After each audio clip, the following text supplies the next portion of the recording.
कहते थे कि दिल्ली में 11,000 से ज्यादा डीटीसी बस देंगे।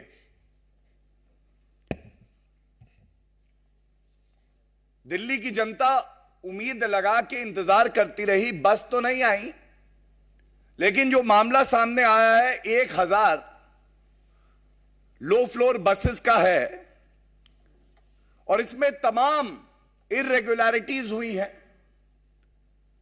यह पहली बार देखा गया ट्रांसपोर्ट मिनिस्टर कैलाश गहलोत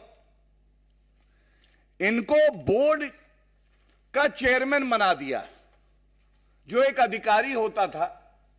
अब पूछा जाएगा यह क्यों हुआ? सुविधा के लिए होता है यह। अगर अरविंद केजरीवाल का मंत्री रहेगा तो कानून को ताक पे रखते हुए जैसा अरविंद केजरीवाल बताएंगे वैसी ही शर्तें रखी जाएंगी निविदा में, वही व्यक्ति का चयन होगा, उसके बाद वसूली होगी, रुपया घूम के अरविंद केजरीवाल की तिजोरी में आ जाएगा। तो पहली अनियमितता तो यह थी। और जनता को भटकाने के लिए ऐसा प्रतीत हो कि सब बड़ा ही पारदर्शी तरीके से हो रहा है, एक कंसल्टेंट जरूर बना देते हैं। इस मामले में भी एक संस्था है DIMTS, इसको कंसल्टेंट बनाया। विचित्र बात यह है कि इस कंसल्टेंट ने कंसल्टेशन जो किया वो ये किया कि कैसे वसूली का रुपया, ये काला धन, गुलाबी गड्डियां अरविंद केजरीवाल तक पहुंच जाएं और भ्रष्टाचार पूरा हो जाए। जो L1 था बड़ी ही प्रतिष्ठित कंपनी थी, लेकिन L1 से इनकी सांठगांठ नहीं थी। इन भ्रष्टाचारियों को जनता का जितना रुपया चाहिए था वो एक ईमानदार कंपनी देने के लिए नहीं तैयार थी।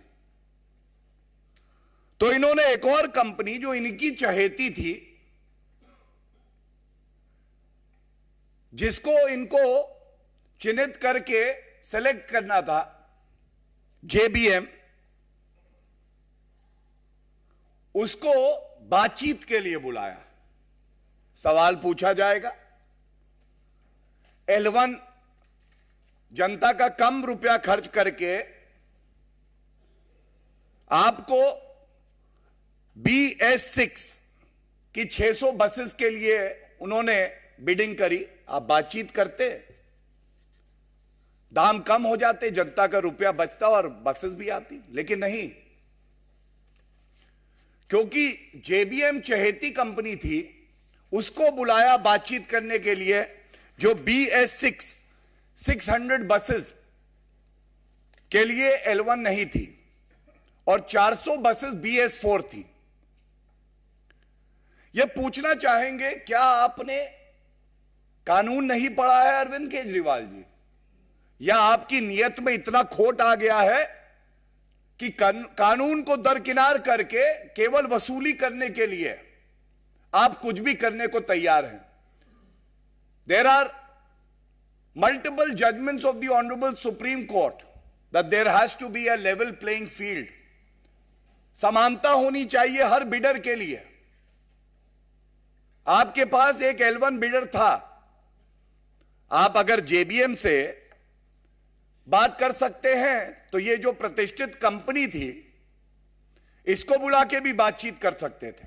और जब मैं कहता हूं प्रतिष्ठित तो बड़ी जिम्मेदारी से कहता हूं, देश की सबसे प्रतिष्ठित कंपनी, उसको नहीं बुलाया गया। और ये जब सारा मामला सामने आया तो तमाम कंप्लेंट की गई। जो नागरिक हैं, जो ईमानदारी का झंडा लेके खड़े रहते हैं, जो चाहते हैं अरविंद केजरीवाल का भ्रष्टाचार पकड़ा जाए, उन्होंने भी कंप्लेंट दी। और इस बात को कहते हुए हमें गर्व है कि भारतीय जनता पार्टी ने भी, और मेरे साथ विजेंदर जी भी बैठे हैं, इनकी भी एक कंप्लेंट है। इस मुद्दे को पुरजोर तरीके से उठाया। एक कमेटी का गठन हुआ। Retired IAS officer OP Agrawal ji ने जो सारे बिंदु थे उसका गहरा अध्ययन किया, और गहरा अध्ययन करने के बाद एक रिपोर्ट दी गई, और इस रिपोर्ट में बिल्कुल स्पष्ट हो गया कि तमाम ऐसी अनियमितताएं जानबूझ के करी गई, कानून की अनदेखी करते हुए, क्योंकि मकसद केवल एक था। मकसद यह था कि जो हमारे मित्र हैं उन्हीं को हम ये टेंडर दें, और इन मित्रों से हम भ्रष्टाचार का इत्र लगाएं। और मैं ये बता दूं कि ये अनियमितताएं इतनी चिंताजनक हैं कि सोच के डर लगता है कि अरविंद केजरीवाल जी कितनी लूट खसोट करना चाहते हैं। जनरल फाइनेंशियल रूल्स होते हैं। अरविंद केजरीवाल जी, आप बताइए, जनरल फाइनेंशियल रूल्स का पालन आपने क्यों नहीं किया? क्या आप अपने आप को संविधान से और कानून से ऊपर समझते हैं? एक मैनुअल है प्रोक्योरमेंट ऑफ गुड्स, उसकी गाइडलाइंस हैं, आपने उसका भी पालन नहीं किया। ऐसा क्यों है? और जैसा हमने आपके समक्ष रखा था जब क्लासरूम घोटाला हुआ था, सीवीसी की अपनी गाइडलाइंस हैं कि जब सरकारी रुपया खर्च होगा तो पारदर्शिता भी होनी चाहिए, और जितने मानक हैं उन सब का पालन करना जरूरी है। और पुनः अरविंद केजरीवाल जी ने कहा कि नहीं, सीवीसी जरूरी नहीं है, मेरे लिए तो करप्शन जरूरी है। अगर मैं आया हूं तो करप्शन तो करूंगा ही करूंगा, जनता का रुपया तो मुझे लूटना ही है। ये जो सवाल हम लोग यहां से पूछ रहे हैं, ये गंभीर सवाल हैं। और सबसे महत्वपूर्ण, जो 1000 बसेस आनी थी, इनकी मेंटेनेंस का ठेका भी इस तरह से बनाया गया कि जो इनबिल्ट 3 साल की मेंटेनेंस होती है मुफ्त, आप किसी से नई बस लेंगे तो वो कंपनी आपको कुछ साल के लिए मेंटेनेंस देगी, उसको जोड़ दिया मेंटेनेंस कॉन्ट्रैक्ट में, जिससे कि भारी रकम हम दें इस कंपनी को, वापस हमारे पास घूम के आए, और जो इनबिल्ट मेंटेनेंस प्राइस में है उसको दोबारा फैक्टर इन कर दिया इन्होंने अपने मेंटेनेंस कॉन्ट्रैक्ट में। ये कुछ प्रमुख बिंदु मैंने आपके समक्ष रखे, और तथ्य हैं जो भी रखे जाएंगे, लेकिन अब मैं कुछ मुख्य बातें आपके समक्ष रखना चाहता हूं। जब सत्येंद्र जैन जेल की सलाखों के पीछे गए, उससे पहले उनको सर्टिफिकेट अरविंद केजरीवाल ने दिया था कि कट्टर ईमानदार हैं। ईमानदारी देखिए, 3.5 महीने से जेल में है। लेकिन एक बदलाव आया। आज मैंने प्रेस वार्ता सुनी आम आदमी पार्टी की, एक गंभीर आरोप आता है।